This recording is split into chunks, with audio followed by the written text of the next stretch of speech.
not a new game, but it's a game that's coming out soon. It was on The Witcher 3.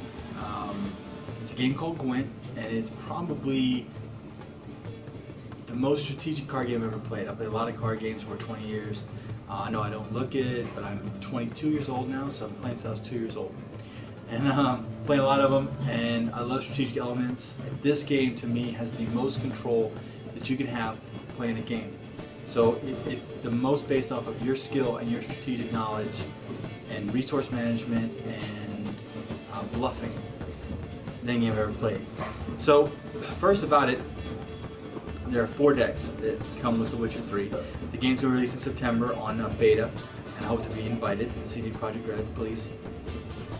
But the 4 decks, there's Soyatel, which are elves, and they're very manipulative deck. You're very much, you can put, there's 3 rows. I'm about to play a game, and it's easier if I play the game to show you how it's played, because you can see the game board and what I'm talking about.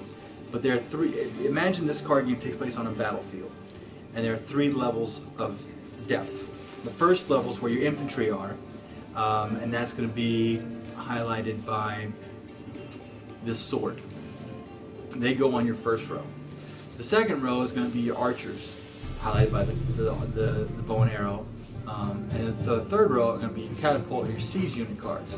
And the Soyatel don't have any siege unit because all their cards can be placed in the first or second row, which you see by this icon here, meaning you can place them on either of those 2 rows based on it's a very aggressive deck, and very much a like one of their heroes has the ability to double their ranged combat, so you can really manipulate the battlefield and be very aggressive. So going on, and then there's different icons that I'm explaining as we play, but I think it's easier to learn a game by going right into it and explaining as we go. And then I can take an overall perspective on it once you've seen it play. So without further ado, I'm going to start off with my favorite deck, which is the Northern Realms. And right now there is no online multiplayer, so I'm playing against the computer to kind of give you an idea of what the deck's about. Everybody starts off with 11 cards, and you can choose to remove 2 of them. The first one you see here is Decoy. Decoy is probably my favorite card because it gives you so much flexibility in your game style. You have to have as many decoys as possible. And what a decoy does is it takes one of the cards from your side of the board and puts it back into your hand. So if your opponent plays a spy on your side, you can scoop that spy up and play it on his side. I'll explain what a spy does when I see it. So that's very important. Also, if you're losing a battle and you want to make them keep on using resources, you can put that card down and pull one of your big units off to play in the second round. And the way the game works is there are 3 rounds. It's the first one to win 2 wins the game. And you only have those cards in your hand. And the only way to draw cards is through spies. So spies become very important, as well as you can pull cards from your graveyards with, let's see if I have it, I don't have any in my hand currently, but it has like a little heart icon. Tight bond cards mean okay, so let's go first. So that's what a decoy does. And then you're going to see weather effects, and there are 3 different weather effects. Each one affects a different row of the battlefield. So, for example, impenetrable fog affects the second row. Rain affects the siege row, and biting cold or snow affects infantry. And what they do, as you see right there, sets the strength of all siege combat cards to 1. So if you have 3 10 strength unit cards, it makes them all 1 strength. How do you tell their strength? The number in the top left is their strength. 5, 6, 8, 10, 15. That tells you how strong a card is. And basically what you're trying to do at the end of the round is to have more points than the other person. That's it. But how you go about it is a lot more depth to it. So there's the weather cards. The 4th weather card you have is Sunshine, or Clear Conditions. What that does is it removes all the weather from the board and makes everybody their full strength. This card is a very powerful card, Commander's Horn. What that does is it doubles the strength of all cards on that row. So it really gives you a big bonus. And then Dandelion is a very important card to get because Dandelion acts as an infantry and buffs everybody in the infantry line. This is an archer card or range. And if I have another range, it doubles the strength. So if I have 2 dragon hunters, they both become 10s. as opposed to 5 and 5, double each other. This is just a common ballista. It's good to have just common cards. Tight bond again. If I have another catapult, it doubles. Those cards with the sunshine in the top left are elite or legendary cards, and they are unaffected by special cards or weather abilities. You can't get rid of them. You can't also decoy them. They are untouchable. So I have Esterad Dyson, that was his name, and Siri. And that's just background noise. That's we're just kind of letting the dogs out. We're kind of spring cleaning here. So I have a pretty solid. I'm not going to muster. To have Dandelion. That's not a great card. And so I did not get a great hand. I have a lot of weather conditions, which gives me a negate of the board. A spy. Him playing spy first really hurts because he can draw 2 cards and puts him at a big advantage. And it's a legendary, so I can't put it back to my hand. My heroic ability, if I win, I clear any weather effects. That's a hero. My Northern Realms, when I win a round, I draw a card at the beginning of the next round. So that's not a great start for me. I'm just going to play a catapult. Basic card just to play something not important. See what he plays. That card is pretty cool. The card with that is called a muster. So find any cards with the same name in your deck and play them instantly. So all the Dwarven Skirmishers come out. So all 3 of them. So right there is a pretty sizable advantage. But I have a weather condition that would make them all, instead of 9, it'd be 3 points. So I want to keep stacking units outside of that melee, or the first row. So he's putting all his eggs in one basket and has a huge advantage. So I can do a couple of things. I can, I'm going to play a 10 in that first row because when I play the snow, my 10 will be unaffected. So right now, if I were to play this snow, see, I want him to do this. And this is where the strategy of the game comes in. Right now, he's crushing me on points, but all of those are going to be neutralized when I play this snow. So what I'm going to do is I am going to try to bait. He's in a card draw advantage, so I'm kind of in a bad situation. So I don't want to commit too much to this because I have a lot of weather that I don't really need. And I can't draw anything back to my hand, but I'm going to play Dandelion.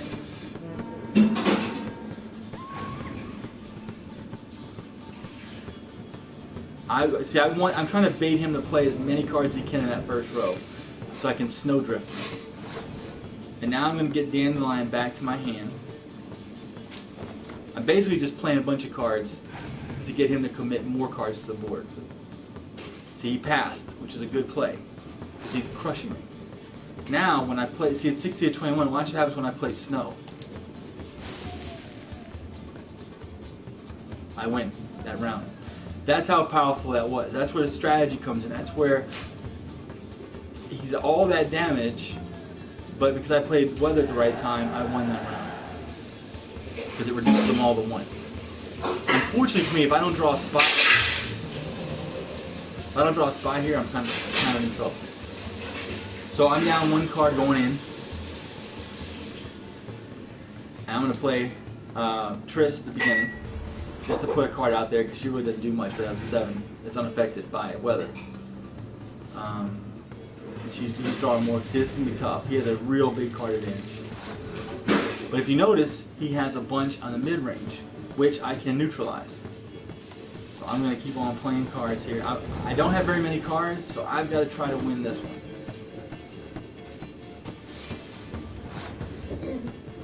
I'm going to use his ability to clear the weather. Oh, you already? I think I had. Oh, there's no weather on the board to clear. Okay, so I am going to play this just so I can clear it. It's all about what cards are in your hand.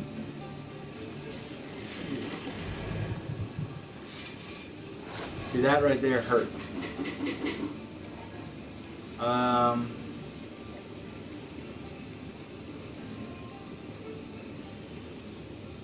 I'm playing my ability. And I'm going down by 2. Trying to draw his cards out of his hand. Decoyed another. Wow.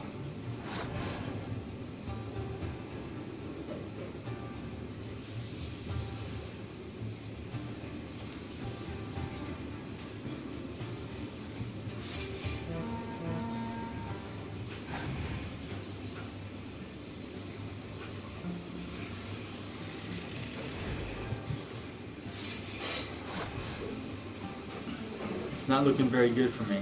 So I'm going to play this and try to get him to play his cards. Alright, he only has 2 cards in his hand, and I only have 1, so I'm going to have to just end my turn and give him this round. Hopefully Geralt can be, or sorry, Ciri can be stronger than any card he plays. Hopefully he has weather conditions. But he had a lot of flexibility in his deck that I just didn't have. Let's see what he plays here. A 6. Alright, I'm ahead. Hopefully he doesn't have anything bigger than a 9 to take it.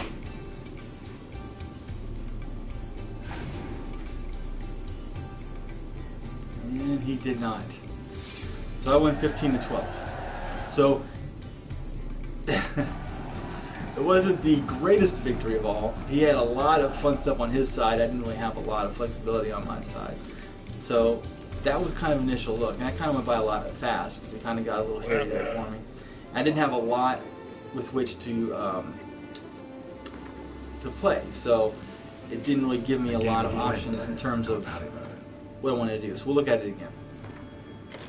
Hopefully I have more things to play. Northern Realms again. Actually, I will look at Soleil or Squirrels. This one, they don't have any spies. This one's all about aggressive and positioning. So once again, decoy, you gotta have decoy. That's really in case somebody plays a spy on me, I can grab it up and spy them. I don't have any siege, so a neutralization of siege might be good. Let's see what I got. Just basic cards. A Scorch, this is good, I'll explain that. That's one that gives +1 to everybody. So I got a lot of +1s. I got a lot of damages and pluses. That's really good. Fog. Alright. So I didn't go with any weather. I usually like going defensive with weather, but I didn't. So her perk is that doubles the strength of all your ranged. Okay, so now I can really have flexibility. I can kind of give some threats. So I'm just gonna play a very basic. I always want to play a basic card in the first. Just put a little guy out there, like, hey, there's a 5. So we're up 5-0. And he put his in range. That's real good.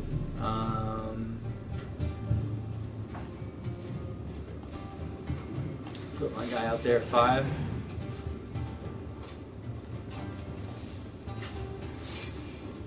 He's spreading his out. I'll spread mine out. Right now, a very basic game of spreading, so you don't want to commit too much to one row because you don't want weather to come in and neutralize that row. So it's 17-16, a good game so far.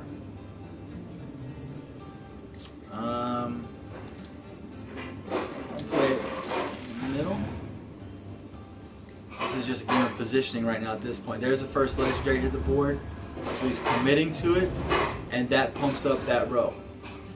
Well, we can all play that game. I will put mine on the first row as well.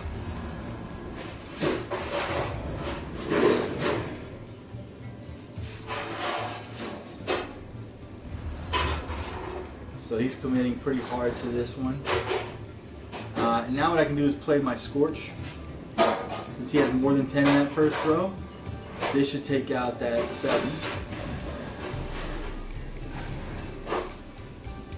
And what I can do is use my, he played his Scorch, took out mine, that's fine. we're slugging it out here in the first. I'm going to go ahead and use my ability.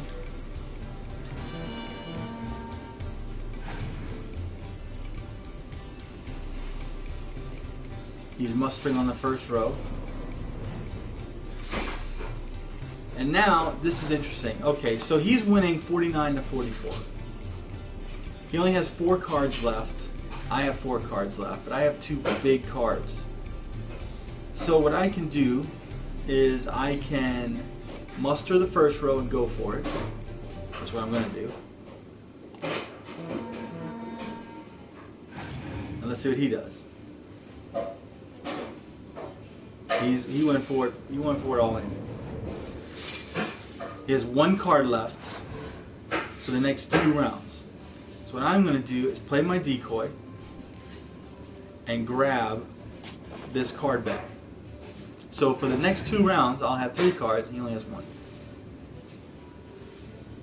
And that's where resource management comes in.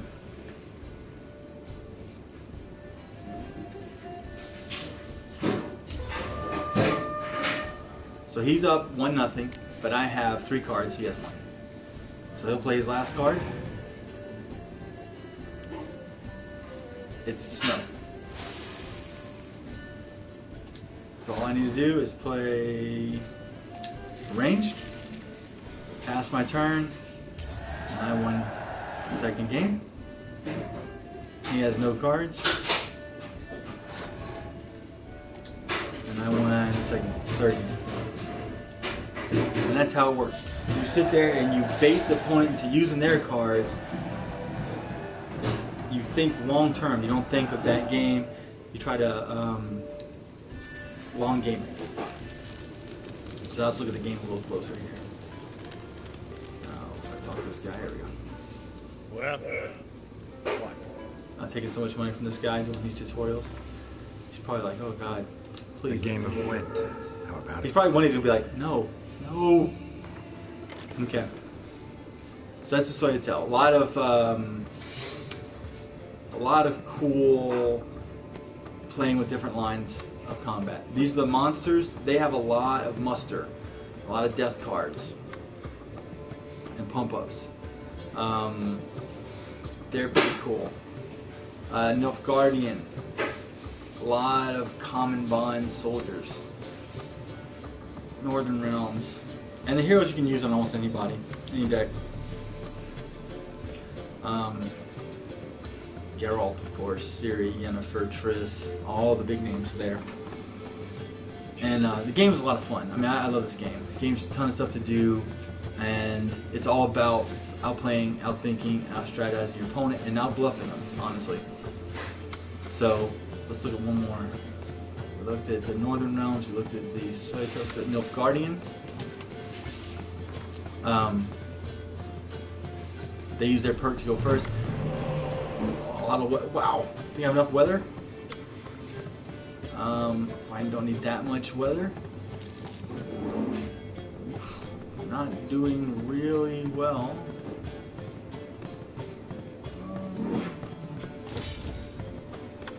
Not a great hand. I don't have great draws with the Nilfgaardians. I generally lose with them.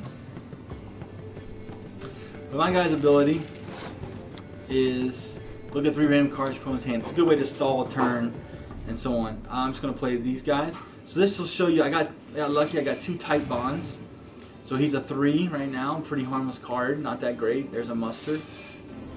He's a 3. And I was going to say, yay, we're 9. But I have a tight bond.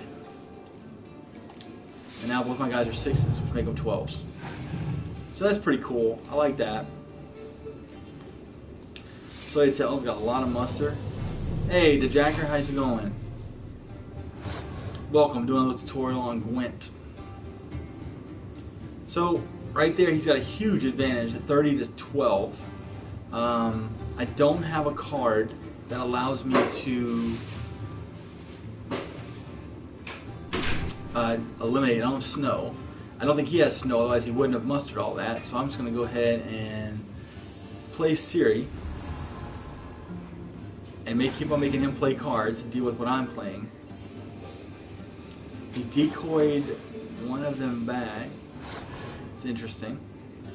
I'm going to play Clear Weather just to kind of play a card they don't really need.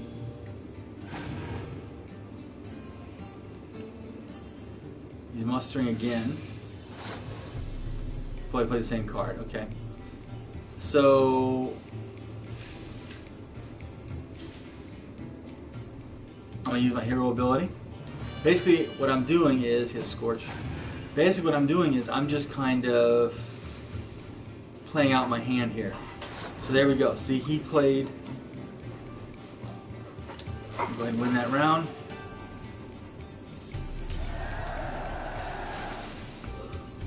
He has Scorch, which I've got to be aware of. And I don't really have that many great cards coming up next. So I'm not looking that great. We'll play a quick 5 here. Now it's all about bluff and see if we can outlast him here on the second part. 6. That's actually good for us because we can shut down. Or is that fog or is that rain? We can shut down range combat. So we're kind of liking that. Put Triss up there.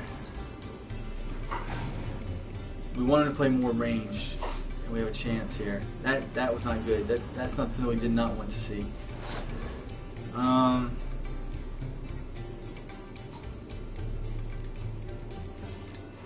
We'll pump him up. We're trying to just be kind of competitive here. It looks like we're gonna have to go all in here.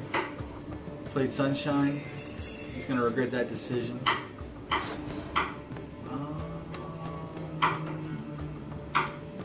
We're in trouble. I think he's got us.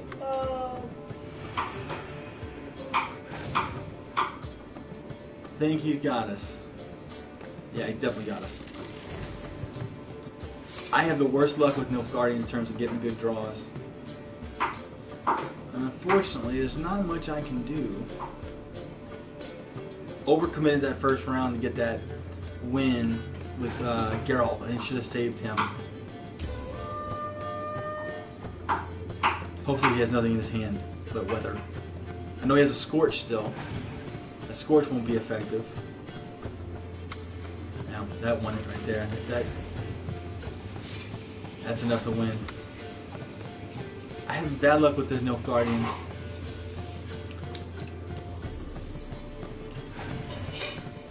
But that shows you that the benefit of Storytell is all constantly getting cards back from your library, constantly putting pressure on the board. Really tough to beat. Well, really fun. Let's go back. Nilfgaardians. I gotta figure out how a game of to Gwent. make that Nilfgaardian Empire. I never get the right mix of cards. I have a pretty solid collection. I've been working on it. I love the game, man. I love this game. Can't wait for it to come out as standalone. But here we go. So Northern Empire works really well. We've got a lot of siege. A whole lot of siege. I got some rain. I really want to have a spy or a decoy just to make myself feel better. Man. Did not get either. The spy oh yeah. Geralt. I have a few legendaries. I'm pretty proud of it. Yeah, I have Geralt, Ciri, Triss, all of the main ones. Okay, so we don't have a lot of really to work with. We just kind of have a lot of big cards, not a lot of synergy, not a lot of fun stuff to play. So we'll just go ahead and drop the Trebuchet down. We're going to look to pump it up maybe with our Torrential Rain. That's not good. However, it's not bad because I can clear it out with my King. I can make it sunny. So,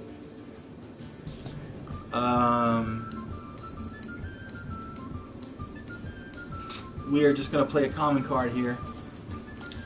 Without having a decoy, without having a spy, we're limited on the cool stuff we can do. We don't even have a heart to pull from our graveyard, so we're kind of just trying to muscle our opponent down. He's thinking he's going to hide behind that. I'll make it sunny. Keeps a card in our hand, takes an action. so we can still be competitive in this round. He's going to muster.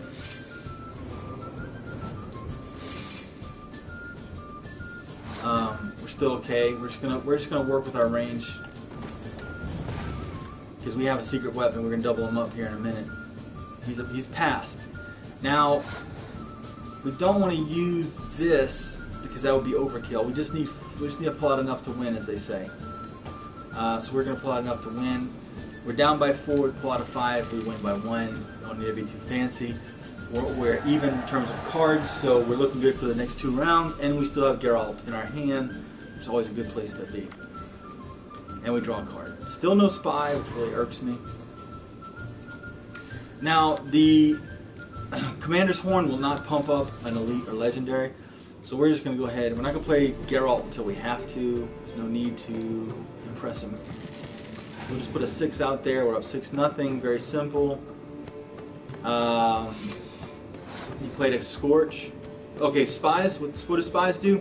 Basically, you play a spy on the opponent's side of the board. It gives them points, but it doesn't really matter. It allows you to draw 2 cards. That's the only way in the game you can draw cards. So spies are crucial. And then decoys. What will happen is if they play a spy on you, you can decoy that spy back to your hand and use it on them to draw cards. So decoys and spies are my favorite. Those are what separate the game from me. I love them. Yeah. Alright, so I'm just going to pull out, I'm just going to put basic cards down because that's basically what I've been gifted. I don't really have a lot to work with here. 13, 12. I'm going to concentrate more within first row because I have an answer for the for siege. Oh, that doesn't affect. So you tell, that card right there, those cards, it's a highlighter here. What's it called? I think it's called Medic. I'm not sure. Medic. That Medic card is so powerful because it's just so good. Especially if you pair it off with this card. Medic paired off with, sorry.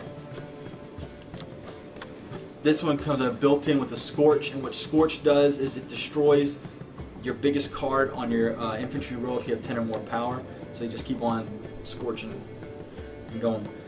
So I'm down by 3. I'm going to play a card that has no points because I want to get cards out of their hands. So I'm going to play a card that will have no effect, but it will have an effect in that it'll make them play another card or lose. Because they have to win this one, I don't. And that's what I did. Because I did that, I made them play a 10.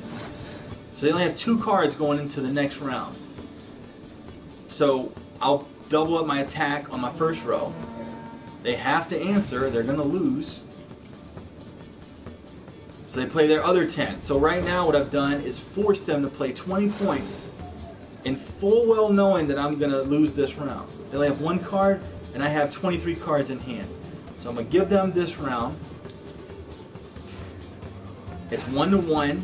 I have Geralt and an 8 in hand. And they only have 1 card. So we're looking real good for the 3rd round. And that's where the game, this game is what makes this game so great to me. He has a 15. He saved his 15. Yes, because so I'll tell you why they did that. Because they had to win that one. So because I had so many cards in my hand, they were fearful what I might have, so they had to play a card because they couldn't lose. If they would have passed, then I could have played more cards and beaten them. So they were kind of screwed either way. So I'm going to play Geralt, tie it up. They have no cards in their hand. I play my catapult, win. It's just all about that subtle stuff. You got to kind of, yeah. It's really cool, man. It's like so much level of depth and so much level of thinking ahead. It's so great. I love Hearthstone. Hearthstone's great. Thank you. Hearthstone's great, but it's so much on RNG, random numbers. Like you play a card, it could summon, a win for you. It doesn't take much. But this one, you gotta be ahead. I'll show you some of the cards I have. I don't have all of the cards. I was just doing a tutorial today. I'll put this on YouTube, Shifu the cards, as an introduction. I'll be doing more of these Gwent tutorials before the game comes out. But here's my card collection, all cards. So kind of go through them all. Let's see. The Northern Realm cards specific. Hero cards, weather cards, special cards. That's good. They talked about that in the forums. If you go to playgwent.com, they talk about they're not going to put them in physical form. It's only going to be, and I'd suggest go to playgwent.com and sign up for the beta in September. They're not going to be in physical form, but they're going to be